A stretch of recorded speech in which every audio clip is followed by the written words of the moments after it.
Selamat datang di channel Saham Cuan. Video analisa saham KAMP ini adalah permintaan dari teman kita, Rainbow Cake.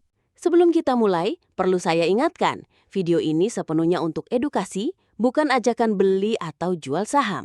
Semua keputusan investasi ada di tangan Anda. Saya harap video ini bisa memperkaya wawasan teman-teman tentang fundamental perusahaan. Dan pada kesempatan kali ini, kita akan membahas salah satu emiten consumer goods yang pastinya sudah sangat akrab di telinga kita semua, yaitu PT Cambina Ice Cream Industry Tbk, dengan kode saham CAMP. Yuk, langsung kita mulai. Profil perusahaan. PT Cambina Ice Cream Industry Tbk atau CAMP merupakan salah satu produsen es krim terbesar di Indonesia. Perusahaan ini resmi tercatat di Bursa Efek Indonesia sejak 19 Desember 2014. Cambina memiliki sejarah panjang yang menarik. Didirikan pada 22 Juli 1972 di Surabaya oleh Bapak Darmo Hadi Pranoto. Awalnya bisnis ini hanya berupa usaha rumahan bernama CV Pranoto. Produk utamanya adalah es krim dalam skala kecil. Namun, berkat kualitas produk yang unggul dan cita rasa khas, merek Cambina segera diterima masyarakat luas dan berkembang menjadi perusahaan es krim besar. Selama lebih dari 52 tahun, Cambina konsisten menghadirkan kebahagiaan di setiap suasana, mulai dari es krim klasik favorit keluarga hingga varian baru dengan inovasi modern. Bahkan Cambina juga pernah bekerja sama dengan karakter populer seperti Nickelodeon dan Marvel untuk memperluas jangkauan produk. Produk-produknya sangat ikonik dan mungkin sering kita konsumsi, mulai dari Hula Hula, Concerto, Tropicana, Happy Cow, Fruitsy, Cashew Nut, hingga Family Pack. Dengan strategi pertumbuhan berkelanjutan, Cambina tetap berkomitmen menghadirkan produk berkualitas sesuai selera masyarakat Indonesia, serta memperluas distribusi ke berbagai wilayah. Struktur pemegang saham. Sekarang kita lihat siapa saja pemegang saham utama Cambina. Sabana Krawira Wijaya memegang sekitar 83,94% saham, atau setara 4,94 miliar lembar. Masyarakat non-market memiliki 9,48% saham, yaitu 557 juta lembar. Justiani Hadi Pranoto, salah satu keluarga pendiri, memegang 5,06% saham atau 297 juta lembar. Masyarakat warkat tercatat sekitar 10.000 lembar atau kurang dari 0,001%. Dengan komposisi seperti ini, terlihat bahwa Cambina mayoritas dimiliki oleh pemegang saham pengendali, sementara porsi free float di publik relatif kecil, sekitar 9,47%. Income statement atau laporan laba rugi. Sekarang kita masuk ke laporan keuangan. Dalam 12 bulan terakhir atau TMTM, Cambina membukukan pendapatan sebesar 1,174 triliun rupiah. Laba kotor mencapai 660 miliar rupiah. EBITDA sekitar 180 miliar rupiah. Dan laba bersih yang bisa dibukukan adalah 71 miliar rupiah. Artinya, dari sisi margin, gross profit margin sangat tinggi, yakni 65,42%, menandakan efisiensi produksi cukup baik.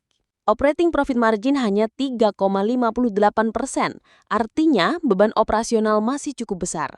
Net profit margin sekitar 3,05%, relatif tipis untuk sektor consumer goods.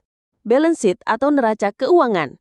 Dari sisi neraca kuartalan, kas 146 miliar rupiah, total aset 1.093 miliar rupiah, total liabilitas 145 miliar rupiah, ekuitas 948 miliar rupiah. Menariknya, Cambina tidak memiliki utang jangka panjang maupun jangka pendek, sehingga total debt adalah 0.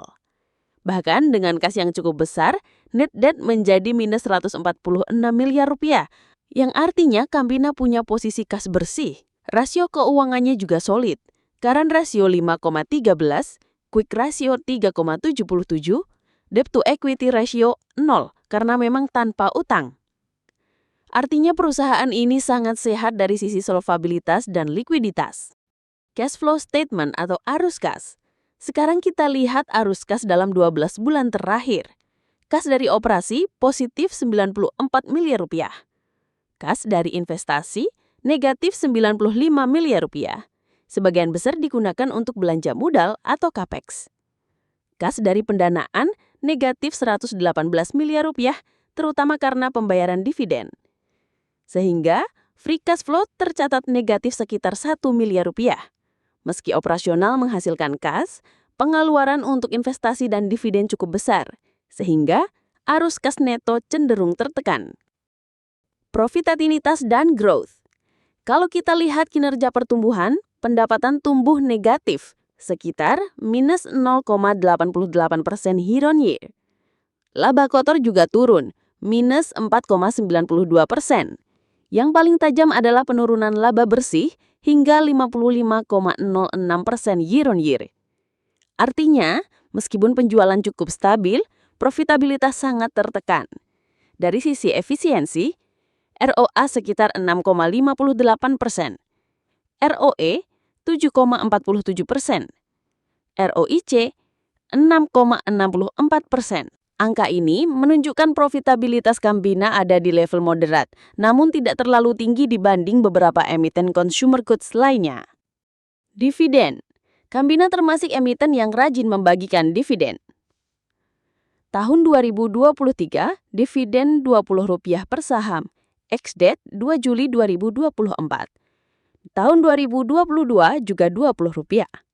Tahun 2021 lebih tinggi, Rp35. Tahun 2020, Rp7. Dengan harga saham sekarang, dividen yield Campina cukup tinggi, yakni 9,62%. Namun, payout ratio mencapai 439%, yang artinya dividen yang dibagikan jauh lebih besar dibanding laba bersih, sehingga sebagian besar diambil dari saldo laba ditahan. Ini bisa menjadi daya tarik bagi investor income seeker. Tapi di sisi lain, perlu diwaspadai keberlanjutan kebijakan dividen ini. Valuasi. Dari sisi valuasi, market cap Campina sekitar Rp1,224 triliun, enterprise value Rp1,078 triliun, price to earning ratio (TMTM) sekitar 17,29 kali, relatif mahal dibanding median IHSG yang hanya 8,92 kali. Price to sales 1,04 kali. Price to book value 1,29 kali. Artinya harga saham hanya sedikit di atas nilai bukunya. EV/EBITDA 6 kali. Ini relatif murah untuk sektor consumer goods.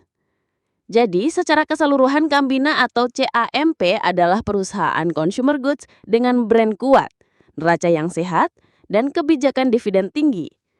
Namun tantangannya ada di profitabilitas yang tipis dan pertumbuhan yang stagnan. Bagi investor jangka panjang, Campina bisa menarik sebagai saham defensif dengan dividen tinggi. Tapi tetap harus berhati-hati terhadap risiko margin laba dan sustainability dividen. Jadi secara keseluruhan, Campina atau CAMP adalah perusahaan consumer goods dengan brand kuat, neraca yang sehat dan kebijakan dividen tinggi, namun tantangannya ada di profitabilitas yang tipis dan pertumbuhan yang stagnan.